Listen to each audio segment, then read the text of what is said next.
Ako po si Yeng, at kwento po namin itong apat na magbabarkada.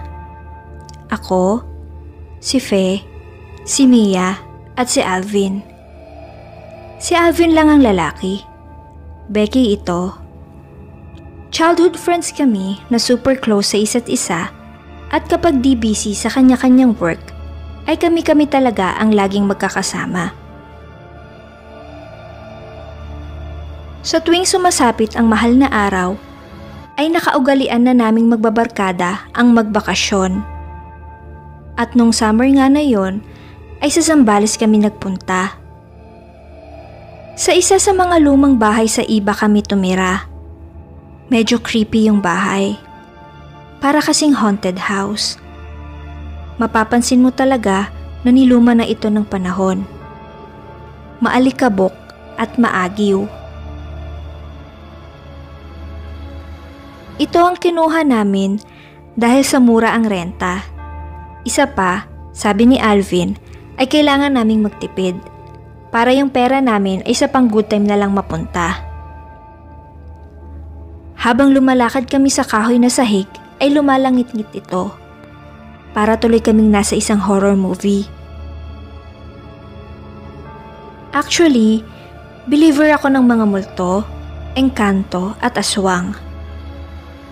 Nang pumasok na kami sa bahay, ay kinutuban na ako ng masama. Medyo nakaramdam ako ng takot. Pero di ko na lang ipinahalata sa mga kaibigan ko. Maraming kwarto sa loob ng bahay. 5 lahat. Kaya tig-isa kami. Oh, kanya-kanya tayong linis ng kwarto ha? Ang sabi ni Alvin sa amin. Kahit sabihin na ito lang ang di tunay na babae sa amin, mas daig pa din kami nito pagdating sa mga gawaing bahay. At siya ang nanay-nanayan ng barkada. Inilaan namin ang buong maghapon namin sa paglilinis. Habang naglilinis ako ng kwarto ko, ay may nakita akong isang lumang libro. Pula ang pabalat nito, hardbound, pero walang title sa harap. Na-curious ako, kaya binuklat ko to. Hindi ito in Tagalog at hindi rin in English. Nakasulat ito sa wikang Latin. At dahil sa hindi ko naman ito maintindihan, ay ibinalik ko na lang ulit ito sa side table ng kama. Nang makatapos na kaming lahat sa paglilinis ng mga kwarto namin, ay nagkayayaan ng barkada na maglibot-libot muna sa labas at maghanap na rin ng makakainan. Pagbalik naman namin sa tinutuluyan namin, ay nag-inuman naman kami.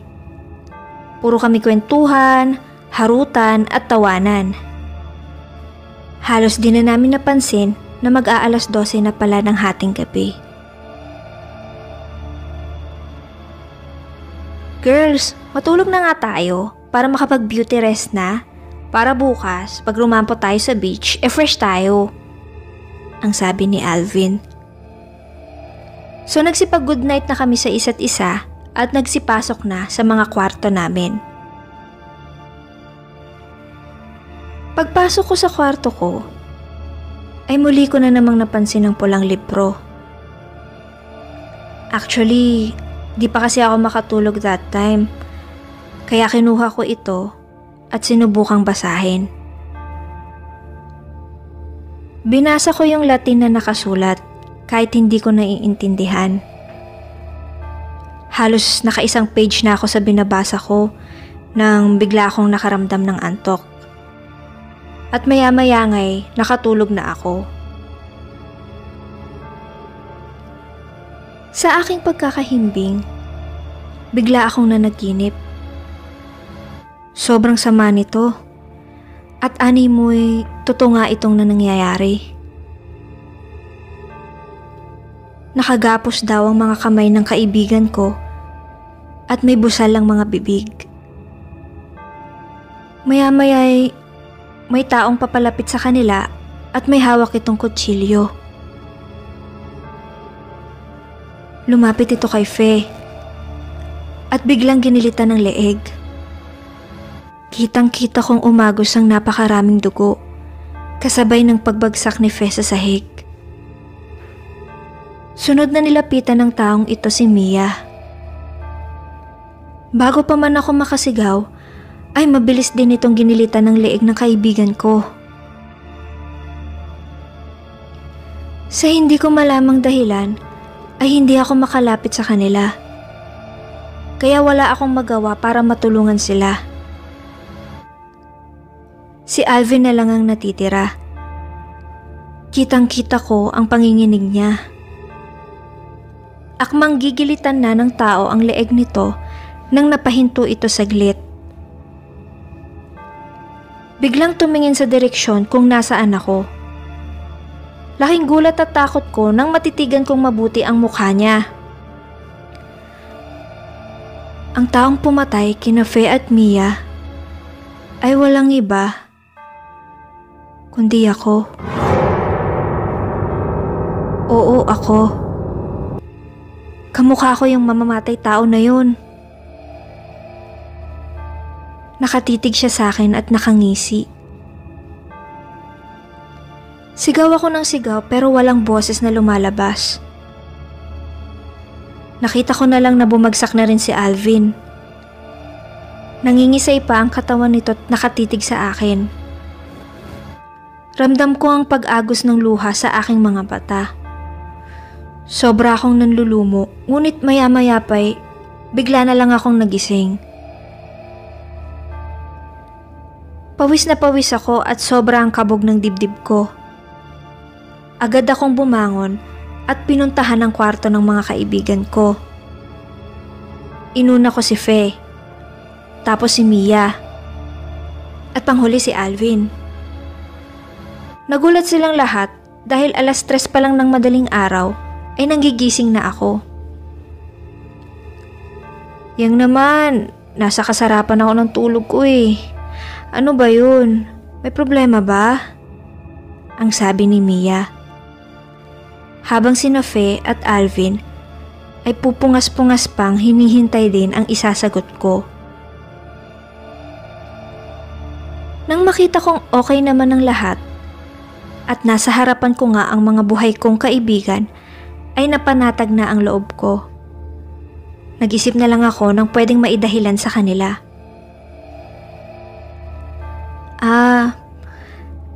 Nag-text kasi si Maki sa akin, ang sabi ko sa kanila. Ano? Nag-text lang yung ex mo sa'yo, ginising mo pa kaming lahat? Di mo na lang pinagwa-umaga yan? Kaloka ka? May inis na sabi ni Alvin. Humingi ako ng pasensya sa mga kaibigan ko at sinabihang magsipagtulog na lang ulit. Hindi ko na rin kinuwento yung masamang panaginip ko. Kasi naisip ko baka panaginip nga lang naman kasi talaga yon at baka pagtawanan lang din nila ako. Pagbalik ko sa kwarto ko, nakita ko na naman yung pulang libro. Pero sa di maipaliwanag na dahilan, naisip kong itapon na lang ito sa basurahan. Total, hindi ko rin naman naiintindihan ang mga nakasulat dito. Kinabukasan ay tinutokso ako ni Alvin tungkol kay Maki. Pinagtatawanan din ako nila Fe at Mia. Pero di ako makalaban sa pang-aasar nila dahil nga sa gawa-gawa ko lang naman yung pagte-text ng ex ko sa akin. Nagkayayaan ng barkada na magpunta sa tabing dagat. At hindi naman sa pagmamayabang, lapitin ang barkada namin ng mga kalalakihan. May 3 lalaki na lumapit sa amin at may mga hitsura ang mga ito. Nakasama namin sila sa inuman at masaya naman silang kasama. Tinanong nila kami kung saan kami tumutuloy. At sinabi nga namin dun sa may malaking lumang bahay. Natahimik sila. Nagsalita ang isa sa mga ito. Yung malaking bahay na mukhang haunted house? Nag-oo ako. At sinabing mukha lang naman pero okay naman yung bahay at mura pa pati ang renta. Sabat naman ng isang lalaki. May usap-usapan kasi na may sa demonyo yung bahay na yun. Basta mag-iingat kayo dun ha. Lalo ka na, Alvin. Sa halip na matakot sa sinabi ng lalaki, ay nagtawanan pa kami nila Faye at Mia. Dahil napansin naming kilig na kilig si Alvin. Alas 8 na rin ng gabi nang makabalik kami sa bahay. At kanya-kanyang tungo na sa kwarto namin para magpahinga. Mag-aalas 10 na ng gabi nang marinig kong magsisisigaw si Faye. Dali-dali akong lumabas ng kwarto ko. Nagkasabay pa kami ni Mia papunta sa kwarto ni Alvin dahil doon nanggagaling ang boses ni Faye. Pagpasok namin ni Mia sa kwarto, ay nakita namin si Faye na pilit ginigising si Alvin. Nakita rin namin na may patak ng dugo sa sahig. Naglaslas ang kaibigan namin. Pinagtulungan naming buhatin si Alvin at agad na isinugod sa ospital. Awa naman ng Diyos ay nakaligtas siya. Nang magkamalay nga'y agad siyang tinanong ni Mia. Bin, ano bang problema mo? Lalaki ba? Bakit ka naman naglaslas? Galit na sabi ni Mia. Ayon kay Alvin, wala naman daw siyang problema. At lalong wala din daw siyang lalaki sa ngayon. Basta, ang alam niya ay nananaginip siya na naglalaslas siya ng pulso. At di raw niya alam na totoo palang ginawa niya yon. Medyo nagulat at kinabahan ako sa sinabi ni Alvin. Habang sila Faye at Mia ay napailing na lang. Lumabas ang dalawa para bumili ng makakain. At habang wala sila ay nagkwento ako kay Alvin. Ipinagtapat ko sa kanya ang totoong dahilan kung bakit ko sila biglang ginising nung nakaraang. Ikinwento ko sa kanya ang masamang panaginip ko matapos kong basahin ang pulang libro. Teka, pulang libro? Yung sa Latin nakasulat? Ang sabi ni Alvin. At noon nga'y naikwento ni Alvin sa akin na nakita niya nga rin daw ang pulang libro sa kwarto niya at binasa ito. Labis akong nagtaka at kinilabutan ng sabihin niya yon. Dahil alam kong itinapon ko na yun sa basurahan. Kaya papaanong napunta ito sa kwarto niya? Kinabukasan ay nakabalik na kami sa bahay. Sinamahan ko si Alvin sa kwarto niya para noon nga'y makuha na rin ang libro. Napag-usapan naming dalawa na sunugin na ito. Pero pagdating namin sa kwarto niya, ay hindi na namin ito mahagilap. Sinuyod na namin ang bawat sulok ng kwarto, pero wala talaga yung libro. Tinanong ko si Alvin kung saan niya ba ito iniwan, pero ang sabi niya na may sa ibabaw lang ng kama niya ito inilapag. Dahil sa hindi na namin makita ang libro, ay naisip namin na baka okay na kami. Lumipas ang maghapon at payapa naman ang lahat. Mag-aalas 7 na ng gabi nang tawagin ko sila Faye, Mia at Alvin para maghapunan. Naunang bumaba si Alvin at maya-maya naman ay si Mia. Pero ganun na lamang ang gulat namin ni Alvin nang makitang hawak ni Mia ang pulang libro. Napasigaw kami ni Alvin at sinabihan si Mia na bitawan ng libro.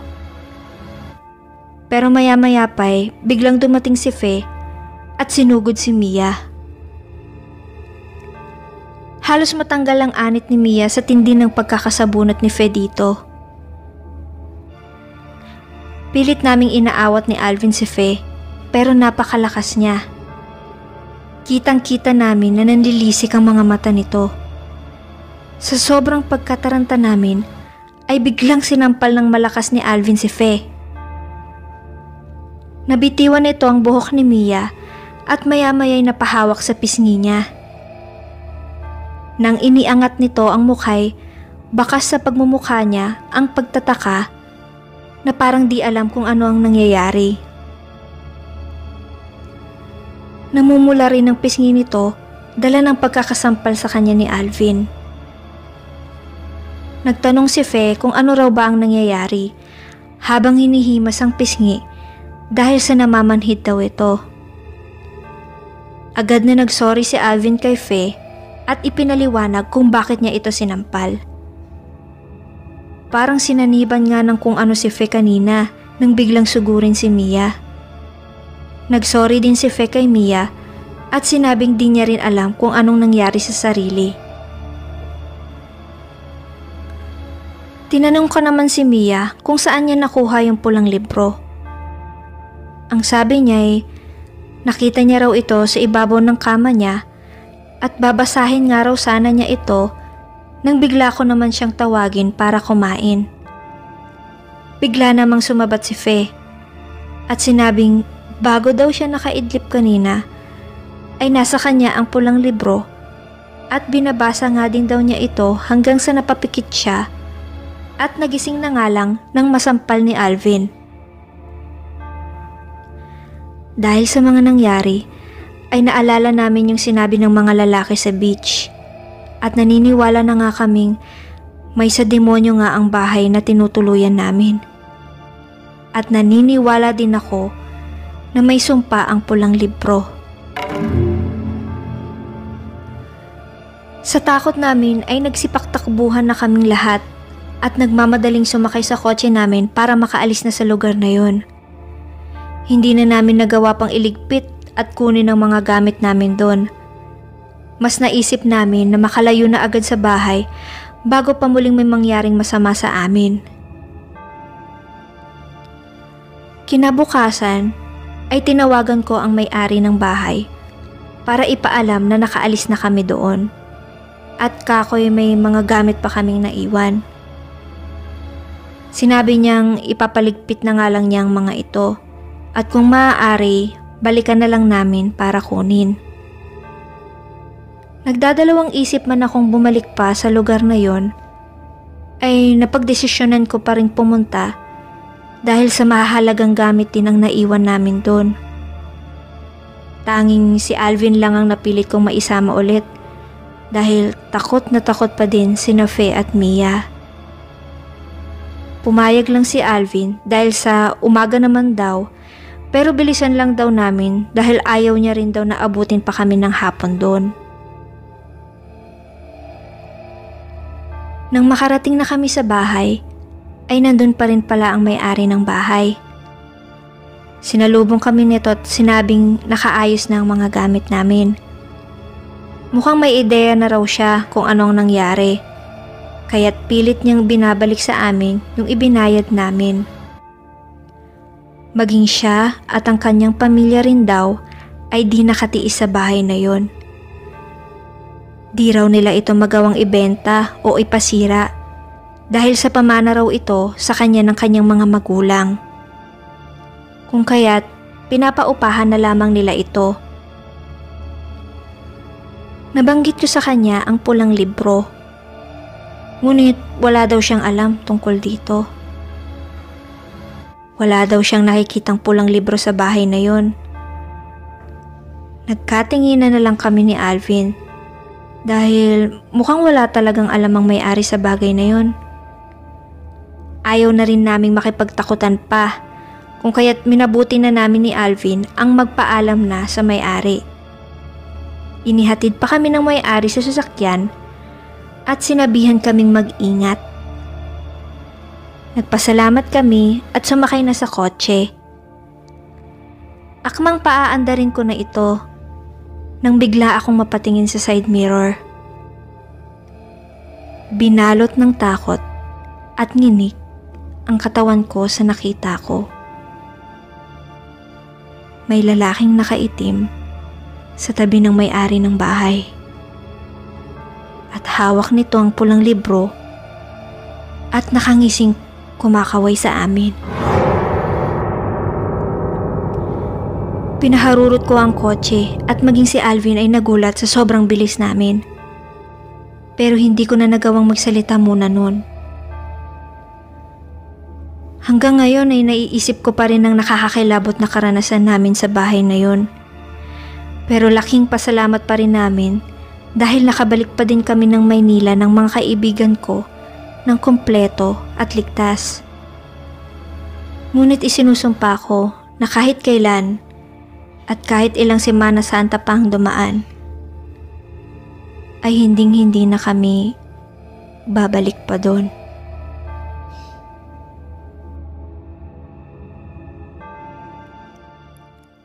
Magandang gabi mga katokat.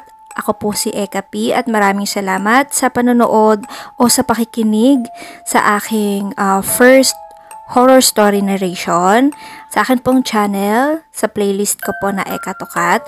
Bago po ay magpaalam ay gusto ko lang pong mag-shoutout sa mga karakter na nasa aking story. So shoutout po kay Ayeng, shoutout kay Alvin, shoutout kay Fe, at shoutout po kay Mia. So mga katukat, kung meron po kayong mga horror stories na nais nyo pong basahin ko po at ilagay dito sa aking channel, pwede nyo po akong i-message sa aking FB. Nasa description box naman po yung aking FB account and nasa about din po ng aking channel. Muli maraming salamat po at magandang gabi po sa lahat.